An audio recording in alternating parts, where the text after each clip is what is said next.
Tere tulemast Musta kassi taro lugemisse kalad. Siit tuleb lugemine teile nädalaks 16–22 märts. Ma olen teile siia valmis pannud 7 kaarti ja vaatame, mis neil kaartidel teile siis selleks nädalaks öelda on. No see nädal algab siin poodu kaardiga. Edasi tuleb õiglus. Tähendab, need kaardid räägivad mulle nagu seda, et kui teil on olnud nüüd mingi asi siin pooleli, on see mingi juriidiline küsimus, mingi vaidlus, mingi leping, võib-olla mingi ülesanne, võib-olla mingi töö, mida te ootate, et midagi, mida te nagu ootate, et see laheneks teile soodsas suunas, siis õiglus räägib seda, et see lahenebki. Aga poodu ütleb seda, et see ei lahene nagu täpselt nii, nagu teie seda endale ette kujutasite või nagu teie seda ette kujutasite või ootasite. Et tal on mingi üllatus varuks. See ei ole halb, aga see on nagu teistmoodi. See lahendus on teistsugune. Ta on küll teile soodne ja teie poolt, aga ta on teistsugune.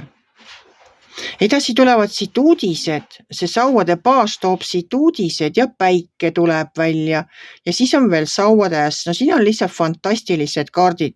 Kui kogu see asi, mida te siin olete oodanud, lahenduse leiab, siis edasi on teil nagu täiesti sillutatud tee. Teil on sillutatud tee nagu, kuidas ma siis ütlen, eduka tuleviku suunas. Et see sauade baas toob teile uudised, mida te olete oodanud. Päike valgustab absoluutselt kõik varjatud nurgad ka ära. Päike on tarokaardipaki üks positiivsemaid kaarte. Kui päike tuleb välja, siis elu ongi ilus. No, mis ma räägin, see sauade ässin all ütleb, et jah, muidugi me lähme ja teeme selle ära. Mõõkade rüütel tuleb siit ja ütleb, me läheme, teeme selle ära ja me teeme selle kiiresti ära, sest meil on kõik olemas, et see projekt või see eluetapp, mis te olete otsustanud nüüd käima lükata, sest see hakkab tohutu kiirusega minema.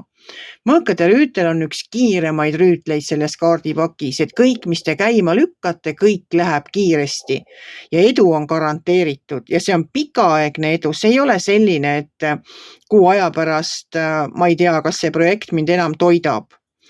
Sellepärast, et see viimane kaart on siin müntide 10 ja müntide 10 räägib sellest, et see on pikaajaline edu. See on selline kaugele ulatuv rahulolu. Te teete midagi ja see teie projekt, mis iganes ettevõtmine see on, see läheb käima, see läheb kiiresti käima ja see on väga edukas.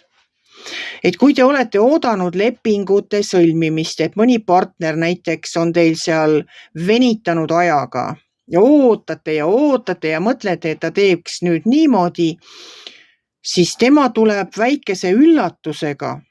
Tema tuleb mingisuguse üllatusega, see poodu räägib, et asjadele vaadatakse teise nurga alt. Ja see ongi teile soodsas suunas, nii ehk naa on see teile igati kasulik. Ja kogu see ettevõtmine toob teile sellise edu, see läheb kiirelt käima, see on väga edukas ja ta toob teile sellise edu, et teil on nagu absoluutselt igas eluvaldkonnas kõik väga hästi.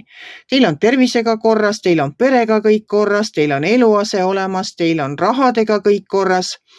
Te nagu ei peaks enam oma tuleviku pärast üldse muretsema. No lausa kadedaks teeb. Kui fantastilised kaardid on teile siia selleks nädalaks tulnud välja. Mis ma oskan soovida? Vaadake siis see üllatus ära. Las ta tuleb natukene teistmoodi, teise nurga alt vaadatuna.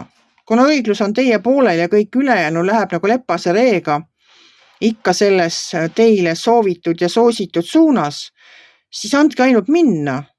Just, hakake pihta. Ärge ennast enam tagasi hoidke.